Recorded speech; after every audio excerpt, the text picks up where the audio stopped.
Doctor G Parameshwara ಎಂಬ ಹೆಸರಿನ ನಾನು ಕಾನೂನಿನ ಮೂಲಕ ಸ್ಥಾಪಿತವಾದ ಭಾರತದ ಸಂವಿಧಾನದ ವಿಷಯದಲ್ಲಿ ನಿಜವಾದ ಶ್ರದ್ಧೆ ಮತ್ತು ನಿಷ್ಠೆಯನ್ನು ಹೊಂದಿರುತ್ತೇನೆಂದು ನಾನು ಭಾರತದ ಸಾರ್ವಭೌಮತ್ವವನ್ನು ಮತ್ತು ಅಖಂಡತೆಯನ್ನು ಎತ್ತಿ ಹಿಡಿಯುತ್ತೇನೆಂದು ಮತ್ತು ಕರ್ನಾಟಕ ರಾಜ್ಯದ ಉಪಮುಖ್ಯಮಂತ್ರಿಯಾಗಿ ನನ್ನ ಕರ್ತವ್ಯಗಳನ್ನು ಶ್ರದ್ಧಾಪೂರ್ವಕವಾಗಿ ಮತ್ತು ಅಂತಃಕರಣಪೂರ್ವಕವಾಗಿ ನಿರ್ವಹಿಸುತ್ತೇನೆಂದು ಭಯ ಅಥವಾ ಪಕ್ಷಪಾತವಿಲ್ಲದೆ ರಾಗದ್ವೇಷವಿಲ್ಲದೆ ಎಲ್ಲ ಬಗೆಯ ಜನರಿಗೆ ಸಂವಿಧಾನಕ್ಕೆ ಮತ್ತು ಕಾನೂನಿಗೆ ಅನುಸಾರವಾಗಿ ನ್ಯಾಯವಾದುದನ್ನೇ ಮಾಡುತ್ತೇನೆಂದು ಡಾಕ್ಟರ್ ಅಂಬೇಡ್ಕರ್ ಅವರ ಮೇಲೆ ಪ್ರಮಾಣ ಮಾಡುತ್ತೇನೆ.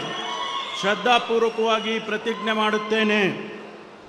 ನಾನು ಡಾಕ್ಟರ್ ಜಿ ಪರಮೇಶ್ವರ ಎಂಬ ಹೆಸರಿನ ನಾನು ಕರ್ನಾಟಕ ರಾಜ್ಯದ ಉಪಮುಖ್ಯಮಂತ್ರಿಯಾಗಿ ನನ್ನ ಪರ್ಯಾಲೋಚನೆಗೆ ತರಲಾಗುವ ಅಥವಾ ನನಗೆ ತಿಳಿದು ಬರುವ ಯಾವುದೇ ವಿಷಯವನ್ನು ರಾಜ್ಯದ ಉಪಮುಖ್ಯಮಂತ್ರಿಯಾಗಿ ನನ್ನ ಕರ್ತವ್ಯಗಳ ಯುಕ್ತ ನಿರ್ವಹಣೆಗೆ ಅಗತ್ಯವಾಗಬಹುದಾದ ಸಂದರ್ಭದಲ್ಲದೆ ಅನ್ಯಥಾ ಯಾರೇ ವ್ಯಕ್ತಿಗೆ ಅಥವಾ ವ್ಯಕ್ತಿಗಳಿಗೆ ಪ್ರತ್ಯಕ್ಷವಾಗಿ ಅಥವಾ ಪರೋಕ್ಷವಾಗಿ ತಿಳಿಸುವುದಿಲ್ಲ ಅಥವಾ ಬಹಿರಂಗಪಡಿಸುವುದಿಲ್ಲ ಎಂದು ಡಾಕ್ಟರ್ ಅಂಬೇಡ್ಕರ್ ಅವರ ಹೆಸರಿನಲ್ಲಿ ಪ್ರಮಾಣ ಮಾಡುತ್ತೇನೆ.